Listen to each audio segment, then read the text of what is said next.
Hello, good morning to everybody.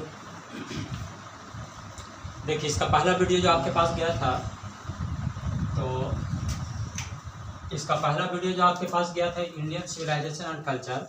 तो Indian civilisation और culture के बारे में उसको बता रहे थे।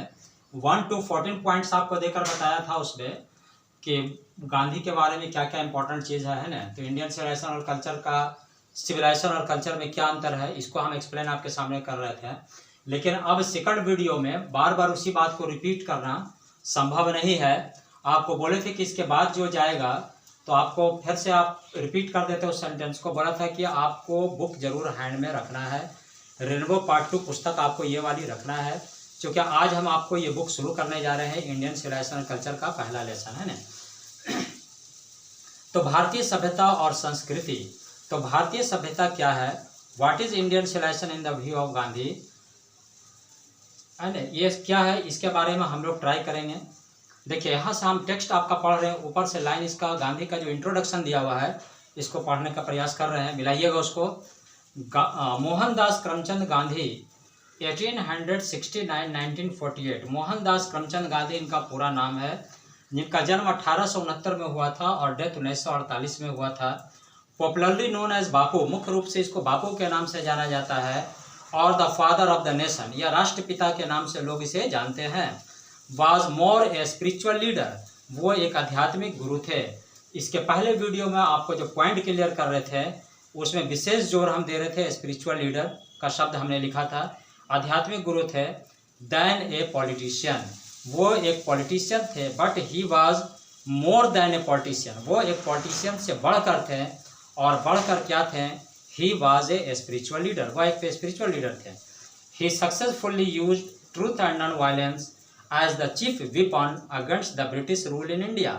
भारत के अंदर जो अंग्रेज लोग रहते थे, अंग्रेज की जो सरकार थी, उसके विरुद्ध मुख्य रूप से उसने एक हथियार का प्रयोग किया था, एक विपन का प्रयोग किया था। और वो विपन था क्या था, नॉन वायलेंस, अहिंसा, उसको एक विपन था उनका वो।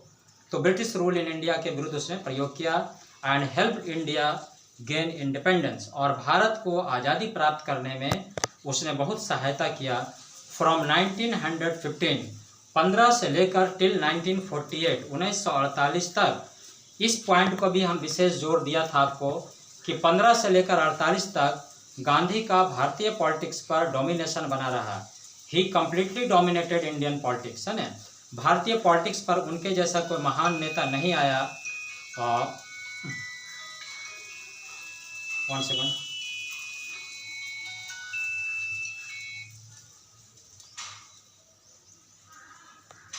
इसको साइलेंट कर देते हैं।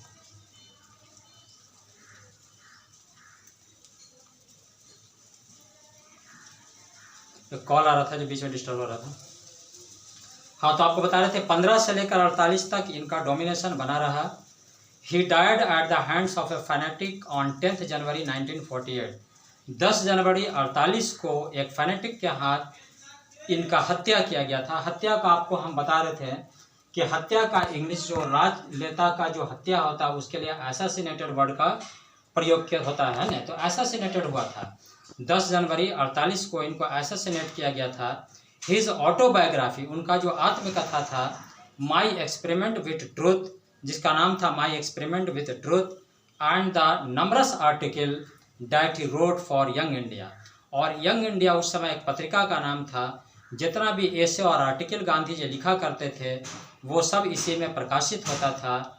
And the speech and he delivered on different occasion, और बहुत सारा भाषण अनेक मौका पर उसने जो दिया था इसी यंग इंडिया पत्रिका में छपा था। Revealed him not only as an original thinker, केवल दर्शाता है कि गांधी एक विचारक नहीं थे, थिंकर नहीं थे, but also as a great master of chaste idiomatic English, बल्कि अंग्रेजी भाषा, शुद्ध अंग्रेजी भाषा के एक महान ज्ञाता थे। इन द फॉलोइंग एक्सट्रैक्ट, जो एक्सट्रैक्ट हम लोग पढ़ेंगे, जो लेसन हम लोग पढ़ेंगे, इसके अंदर जो मुख्य बात है जो दिया गया है ना, Indian civilisation and culture. Gandhi talk about the sound foundation of Indian civilisation. Gandhi ने भारतीय सभ्यता का जो साउंड फाउंडेशन है उसके बारे में बात किया है। which has successfully withstood the passage of time। उनका कहना है कि भारतीय सभ्यता का जो फाउंडेशन है, जो नींव है, वो बहुत साउंड है, बहुत मजबूत है और पैसेज ऑफ टाइम के साथ साथ वो अस्तित्व में है। The western civilisation which has the tendency to privilege materiality cannot match the Indian civilisation that elevate the moral being.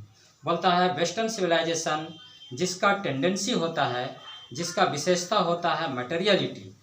Western civilisation का बेस क्या है, आधार क्या है, भौतिकवाद।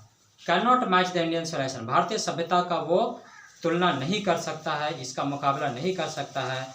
That elevate the moral being, भारतीय सभ्यता का बेस है मोरल बीइंग, जो वेस्टर्न सिविलाइजेशन उसका कभी भी कंपेयर नहीं कर सकता है। ठीक है, इंडियन सिविलाइजेशन एंड कल्चर का देखिए टेक्स्ट आप पढ़ रहे हैं आपके सामने।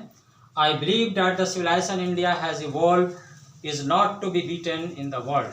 गांधी जी कहते हैं मुझे विश्वास है कि भारतीय सभ्यता वर्ल्ड में जहाँ भी गया इसका कहीं पर पराजय नहीं हुआ है।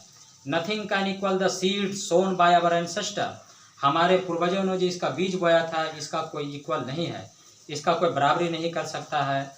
रोम वेंट, विश्व का महान सभ्यता रोम की सभ्यता वो भी चली गई। Greece share the same fate, Greece की सभ्यता का भी कोई ठीक नहीं है। The might of the pharaohs was broken, pharaohs जो राजा शक्तिशाली राजा होता था उसका भी शक्ति समाप्त हो गया। Japan has become a westernised, जापान की सभ्यता वेस्टर्नाइज, जापान का सभ्यता वेस्टर्नाइज्ड हो गया है ना, वेस्टर्न सभ्यता में जाकर मिल गया। Of China nothing can be said, और चाइना का कुछ नहीं कहा जा सकता है। बट इंडिया इज स्टिल, लेकिन भारतीय सभ्यता ज्यों का त्यों बना हुआ। सम हाउ और अदर, किसी न किसी प्रकार से साउंड एट द फाउंडेशन, भारतीय सभ्यता का नींव बहुत मजबूत है। The people of Europe learn their lesson from the writing of the man of Greece और रोम। बोलता है यूरोप के लोगों ने लिखने का कला, राइटिंग, आर्ट ऑफ राइटिंग उन लोगों ने कहाँ से सीखा, ग्रीस और रोम से सीखा। Which exist no longer in their former glory. बोलता है in trying to learn from them the European imagine that they will avoid the mistake of Greece and Rome. बोलता है अंग्रेज ने लिखने का कला ग्रीस और रोम से तो सीखा, लेकिन उस गलती को उसने नहीं दोहराया जिसके कारण ग्रीस और रोम का विनाश हुआ। ठीक है, such is their pitiable condition. बोलता विश्व के प्रसिद्ध सभ्यता का अभी ये स्थिति है, पिटिएबल कंडीशन है, दयनीय स्थिति है। कोई भी सभ्यता अपने मुख्य रूप में, सही रूप में अभी दिखाई नहीं देता है, केवल भारतीय सभ्यता को छोड़कर। सेकंड पैराग्राफ में लाइएगा, in the midst of all this India remain immovable and that is her glory.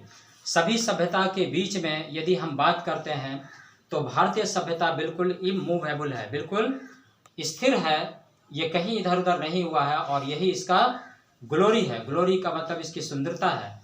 It is a charge against India that her people are so uncivilised. भारत के लोगों पर एक आरोप है कि यहाँ के लोग अनसिविलाइज्ड होते हैं, यहाँ के लोग असभ्य होते हैं, गंवार होते हैं, इग्नोरेंट होते हैं, अज्ञानी होते हैं एंड स्टॉलिड होते हैं और मूर्ख होते हैं।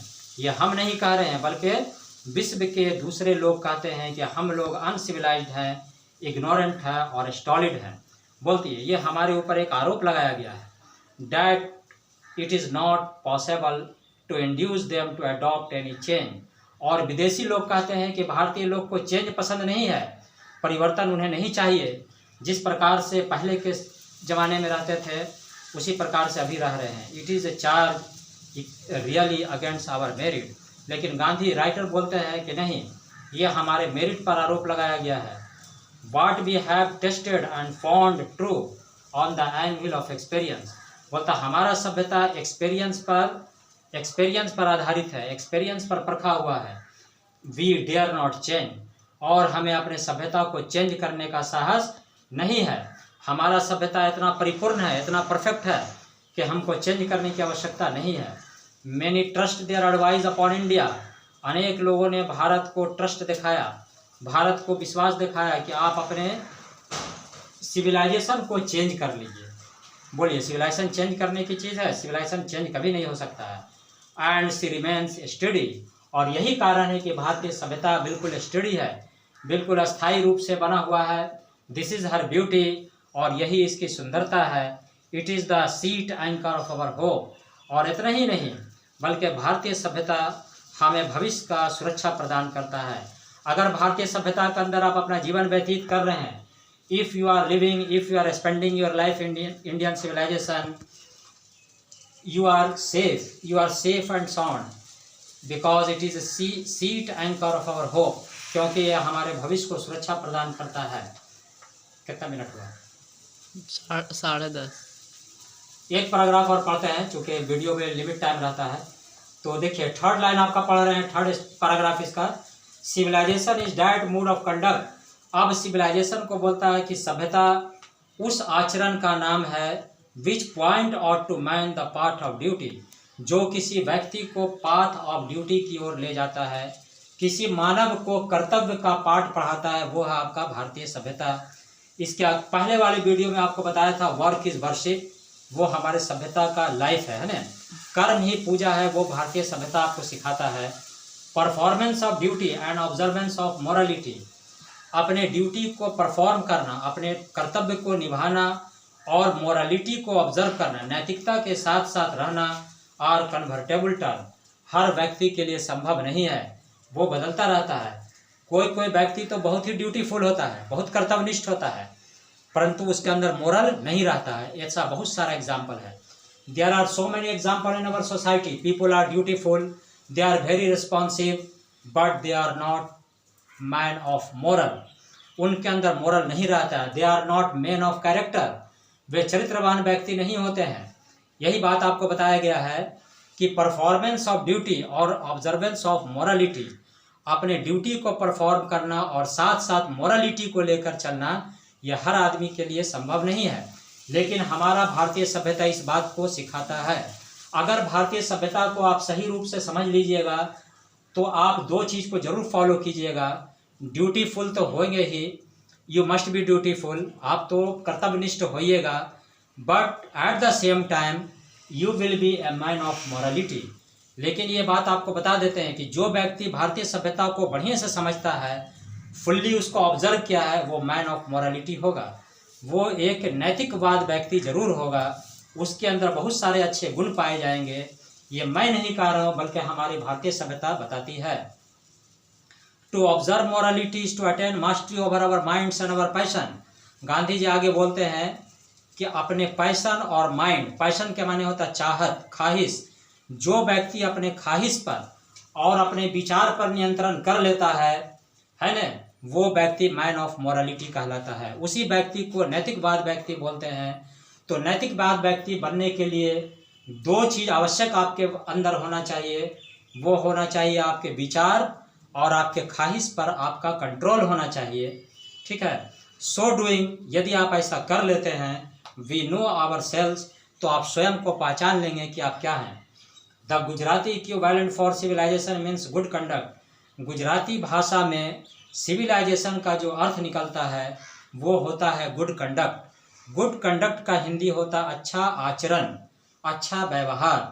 तो जो व्यक्ति सिविलाइज्ड होगा उसको हम अच्छा व्यक्ति बोलते हैं, और सिविलाइज्ड व्यक्ति कौन होगा? जो भारतीय सभ्यता को अच्छे से समझता है ना। तो बहुत कम लोग हमारे समाज में ऐसे हैं कि जो भारतीय सभ्यता को परफेक्ट फुल्ली समझते हैं। अगर भारतीय सभ्यता को समझ लेंगे तो सारा टेंशन उनका ख़त्म हो जाएगा। ठीक है, तो आज के लिए देखिए 3 पैराग्राफ हमने एक्सप्लेन किया, और एक्सप्लेन करने में मुझे काफ़ी समय लगता है क्योंकि एक एक बात को डिटेल में बताते हैं, है ना। तो परीक्षा टेक्स्ट पढ़ने का अर्थ होता है केवल परीक्षा पास करना नहीं, बल्कि आपके अंदर नॉलेज को और कॉन्सेप्ट को डेवलप करना है। तो हमारा बराबर यही प्रयास रहता है कि आपके अंदर जो जनरल इन्फॉर्मेशन है, जो आपके अंदर नॉलेज है, जो आपकी कंसेप्ट है, वो हमेशा ग्रेजुअली आपका डेवलप होता रहे, और हमसे जो आपको लाभ मिले वो आपको मिलता रहे। परीक्षा तो आप पास कर ही जाइएगा, लेकिन आप याद रखिएगा कि इस प्रकार से आपको समझना है। टेक्स्ट बुक बहुत ही बहुमूल्य है, बहुत ही कॉस्टली आपके हाथ में है, और सब महान व्यक्ति का इसमें आर्टिकल लिखा हुआ है जिसको आपको अच्छे से समझना है। ठीक है।